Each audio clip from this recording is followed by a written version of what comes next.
Hello, and a very warm welcome to the channel, and happy Thanksgiving. So this is, I guess, a Thanksgiving special.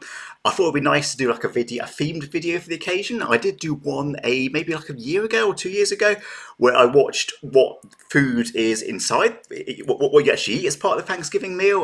Because beyond turkey, I didn't really know, and that was really interesting. I've got a follow-up.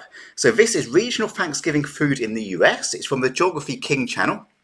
I'm sure it's going to be really interesting. It's probably going to make me hungry, which is, no bad thing because it's coming up to dinner time. And if you enjoy this, please do subscribe. So let's watch the video. Let's go. Howdy, it's Kyle talking about Hey. regional dishes for U.S. Thanksgiving. At this time of year, millions of Americans gather with family and friends to have a big feast, but the food we eat isn't always the same. So this is a key thing I'm getting about Thanksgiving. I didn't totally appreciate. It's basically almost like a celebration of family, right? I know its origins are very different, but kind of in the contemporary world, it's like family, turkey. It's almost like a second Christmas. You guys get two Christmases, which is not remotely fair. I will. We need to have a second Christmas here. Depending on the part of the country in which you live. I've been fortunate enough to have Thanksgiving dinners in California, South Carolina, Tennessee, and West Virginia, and the things we've had at each one have been a little bit different. So in this If one of them is just Burger King, that would be hilarious. video, I'm going to go over some of the regional differences in side dishes and desserts you might find throughout the U.S.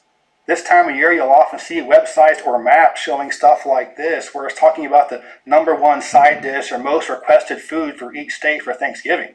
But the problem with maps like this is that the sources are often kind of dubious. So some of them use BettyCrocker.com, or they just ask a bunch of chefs or go by whatever the most Googled food term is during Thanksgiving. But that doesn't really give you the best overall impression of what you're going to see in different parts of the country in terms of sides and desserts. And these maps are always by state, so there always has to be something for each state, even if there isn't really anything iconic in terms of a Thanksgiving dish for that state. So in this video, I'm seeing a lot of mashed potatoes and green bean casseroles. I don't know what that is. Mac and cheese. I love me a mac and cheese. So I am going to, that's the Carolinas, right? I'm going to the Carolinas for my Thanksgiving. I'm going to be looking more at regional. I'm definitely not going to whichever state it is has side salad. That will be quite low down my list. Type dishes, because most things are more regional as opposed to by state. There are a few things that are specific to a state, but I'm going to be going more by regional type dishes here. I'm going to start off by talking about the Southeast because that's where I've spent the vast majority of my Thanksgivings as an adult. One thing that is very ubiquitous in Southeastern Thanksgivings is macaroni and cheese. You'll see mac and cheese for Thanksgiving in other parts of the U.S., but for the Southeast, it's mandatory. Whether it's been Carolina, Tennessee, or West Virginia, every single Thanksgiving has had mac and cheese. And if you're from the West, you might be thinking that looks amazing. If you're from, or maybe it's going to go into it, but if you're from the region, can you explain like how these different regional dishes became associated with Thanksgiving in different parts of America?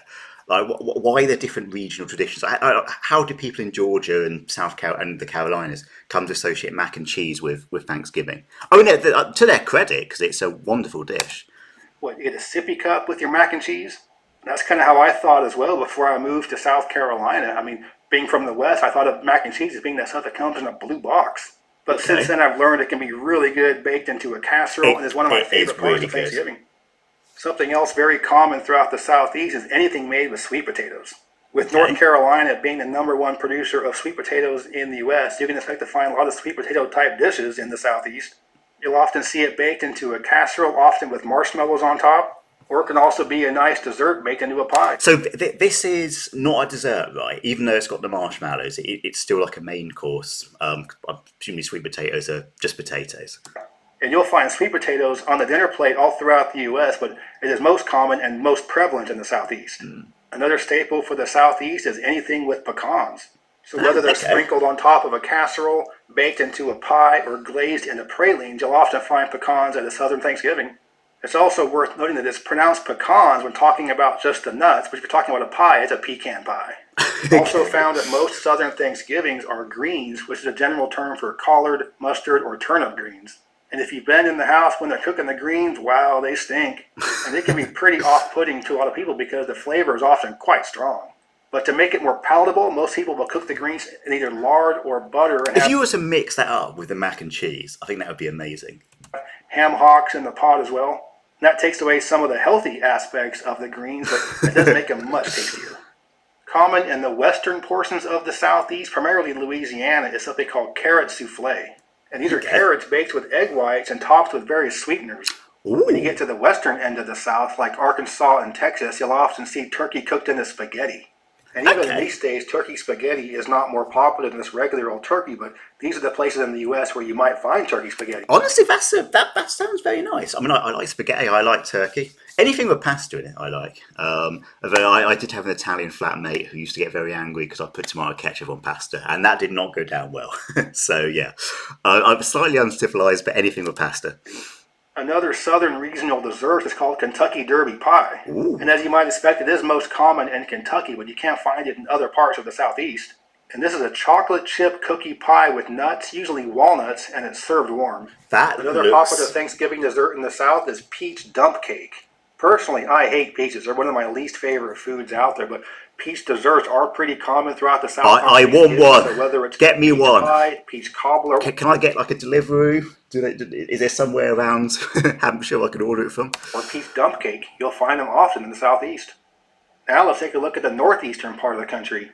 Kind of like macaroni and cheese, cranberry sauce is very common all throughout Cranberry the U.S. for sauce is. Thanksgiving, but it is most prevalent in New England. So I always have cranberry sauce at Christmas dinner, and it's amazing. I've seen cranberry sauce occasionally in southern Thanksgivings, but it's going to be something much more common, if not mandatory, in New England. Also, in the Northeast in general, you'll find more dishes made with butternut squash. It's Okay. often made into a soup or a casserole, and it's pretty common up in New England and the Northeast. And I know it's stuff that's eaten in other parts of the country as well, but I've never had butternut squash for any Thanksgiving, whether it be California or the Southeast. An iconic Thanksgiving dessert for the Northeast is called Indian pudding. And this is cornmeal, milk, and molasses made into a pudding, often topped with cinnamon and served warm. Indian pudding is more common in New England, but in the mid-Atlantic states you'll also find shoofly pie. This is Ooh, another really sweet pie made with molasses, and it's most commonly found in Pennsylvania. that Another looks signature dessert for the terrific. Northeast is Concord grape pie. I've only ever had Concord grape made into jelly, so I don't know what the pie tastes like, but I'm sure it's pretty good. It's not a very common pie type to find in the West or in the Southeast, but it is much more common in the Northeast. Now let's move over. I'm sort of thinking I want to combine elements of both. Like I want like the mac and cheese from the south, and I want the stuff. Actually, I want the desserts from both. I want two sets of desserts and the mac and cheese, and perhaps some of the other things as well. Over to the Midwest. Whether it be the Great Lakes or the Great Plains, big hearty casserole dishes are much more common there. And Okay, these are often puffy with puff pastry or they're fluffy with marshmallow on top. In the upper okay. Midwest, especially Minnesota and Wisconsin, you'll often find wild rice casseroles, or in Minnesota they're called hot I've dishes. never heard of like marshmallow on a main course before. I mean, maybe I mean, sure, it'll be very nice, but most marshmallows are very nice. Unless it's one of the things where like marshmallow means something different in America, it means potato or something. I'm pretty sure it doesn't. I'm pretty sure it's just marshmallow. But yeah, no, I've never had marshmallow on a savoury dish before. I'll be very happy to try it. Dish. With that part of the country being the largest producer of wild rice, you will see wild rice casserole much more often up there. Also big for Wisconsin as an appetizer or a side dish is beer cheese dip. Okay, I doubt there could be anything more Wisconsin than beer cheese dip. that actually looks amazing. Like you're combining three amazing concepts together: cheese, beer, and dip. I don't know how much if that's actually what's in it. I presume so. Like how could it not be good? It's usually served with pretzels, and they can be the hard kind or the soft kind. In Minnesota and the Dakotas, especially North Dakota, you'll often see Scandinavian-inspired dishes for Thanksgiving. Okay. One is lefse, which is a Norwegian flatbread. It's almost like a potato pancake. It's fairly thin, and it's usually topped with cinnamon and sugar. My mother-in-law is of Norwegian descent, and she'll usually make lefse for Thanksgiving. It's quite good and something you're not really going to find outside of Minnesota or the Dakotas. However, the dark side of Scandinavian influenced dishes is lutefisk. And this is fish that is aged and dried and then rehydrated and gelatinized. Oh According my to some folks I god. know from Minnesota, lutefisk is something that grandma will show up with at Thanksgiving, but nobody really eats it. Maybe a couple of little kids will try it or something. It's kind of like the Brussels sprouts at Christmas dinner. Okay, so I've got to make a mental note never to go to Minnesota for Thanksgiving. Or if I do, I'm the sort of vegetarian who doesn't eat fish. I'm totally because the pudding looked really good. I have the pudding. I just don't want the aged rotting fish. Somebody visiting from out of state, and everyone will laugh at them after they try it and find out how disgusting it is. Like I was saying before about New England being the part of the country where you're most likely to see cranberry sauce, That is true, except for one state, Wisconsin. Wisconsin is the #1 producer of cranberries in the country, and there are a lot of dishes made with it throughout the state for Thanksgiving. In the entire Midwest, you're going to find corn incorporated into the dishes more than most other parts of the country. Whether it be straight corn, creamed corn, or corn casserole, expect corn to be on the plate for Thanksgiving in the Midwest. Now let's head on over to the northwestern part of the country. One of my favorite desserts in general, not just for Thanksgiving or from the Northwest, is huckleberry pie, which is pretty commonly found in Alaska, Washington, Oregon, Idaho, and Montana. I'm not sure why huckleberries aren't more well known throughout the U.S. because all the other major berries are found throughout the country, even though they don't really grow them throughout the country. And kind of like how you have beer cheese dip in Wisconsin, well, in the Northwest, you often have smoked salmon dip. Okay. Personally, I think that salmon So is... this makes sense. You're by the coast. It's kind of like the ready supply, and you've got like the corn in the Great Plains region, I guess that you're talking about. my least favorite fish, and I probably wouldn't like smoked salmon dip, but it is very popular and quite common throughout Alaska, Washington, and Oregon. Salmon's Heading one of just my south favorite of there, we'll fish. go into Utah. One of the most popular side dishes there is called funeral potatoes. And this is a Okay. cheesy hash brown casserole with a crunchy topping, often it's cornflakes. This is something that my mom That makes. sounds brilliant. Cornflakes. No, that I would love to try that. I love the sort of like it's all the kind of ingredients you'd expect, and they just throw in one really random ingredient. So like like a potato, cheese, and then we're gonna have some cornflakes, or like then we're gonna have some marshmallow on the top. I love the culinary balls to go for a move like that. In California, but it's much more common to find in Utah and other areas with a large LDS population. And heading into the Oh yes. Southwest, you'll see many more dishes influenced by Mexican culture. A common Thanksgiving dish in California and Arizona, and to a lesser extent New Mexico and Texas, are tamales. And this is a meat stuffed into cornmeal, rolled up into a corn husk. And they're very labor intensive, which is why you'll often find them for Thanksgiving and Christmas, because it just takes so much effort to do it. It's almost like an assembly line of people putting them together. And even though Thanksgiving tamales are much more common in the Southwest, I guarantee you where you live, you can go to a Mexican restaurant a couple of weeks before and order a dozen or two tamales for Thanksgiving. And also Okay. in this part of the country, you'll often find tortillas as a side dish. They can be flour or blue corn, but either way, they're often served with dinner. Never had And blue in New corn. Mexico, you'll find red chili sauce and green chilies incorporated into the meal.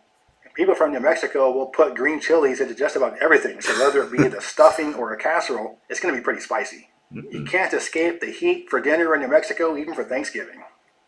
And now I want to talk specifically about variations of stuffing or dressing throughout the country. And depending on the part of the country you live in, it's either called stuffing or dressing. It's usually called dressing in the West and stuffing in the East.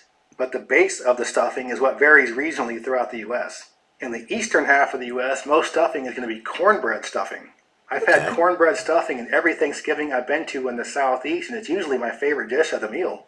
In the West, much more common is white bread stuffing. And it's essentially the I same mean, they thing. both sound fantastic, to be honest. I genuinely couldn't choose between them. It's just made with white bread instead of cornbread. And growing up in California, this is my favorite part of the Thanksgiving dinner as well. Specific to Northern California, you'll often find sourdough bread dressing. I've Ooh, never had it, but based on my that appreciation does of other that. stuffings, I'm sure it'll probably be my favorite dish for Thanksgiving in San Francisco as well. And kind of like how wild rice is most common in the upper Midwest, you'll often find wild rice stuffing up there as well. Okay. Now, I've never I had like this, like incorporating the local foods. This makes sense. this either, but I'm pretty sure I'd like it. So those are the main Thanksgiving side dishes and desserts I wanted to go over in this video. There's certainly many more that I wasn't able to cover in this video, so please let me know in the comment section if there are other type desserts or sides that you have where you live that aren't really common in other parts of the country, or maybe a strange variant of one of the dishes I discussed in this video. But the overall theme to this video is that no matter where you go in the U.S., you're probably going to get something good to eat for Thanksgiving. So that's my look at Thanksgiving sides and desserts that you might find throughout different regions in the country. And depending on when you're watching this video, I hope you either have or had a nice Thanksgiving that you're able to enjoy it with family and friends. Yes, once again, echoing that sentiment 100%. Original video in the comments, of course, because he's done most of the work. But no, that was really, really interesting, because one thing I'm starting to pick up, the more of these videos I've done, is the degree of regional variation. I think Europeans sometimes think of America as kind of like a monolith, which it really isn't. There's very intense regional variations, obviously including in this case food. They all sound wonderful. I'm going to go and have dinner. I'm going to have marshmallows on top now because I've just learned that's sociably acceptable. And if anyone challenges me, I'll say it's an American thing, and what are you going to do about it? Marshmallows and cornflakes. Sounds terrific. So yeah, if you haven't subscribed, please do. I hope you have a wonderful day, and I hope to see you again for a future video. Thank you.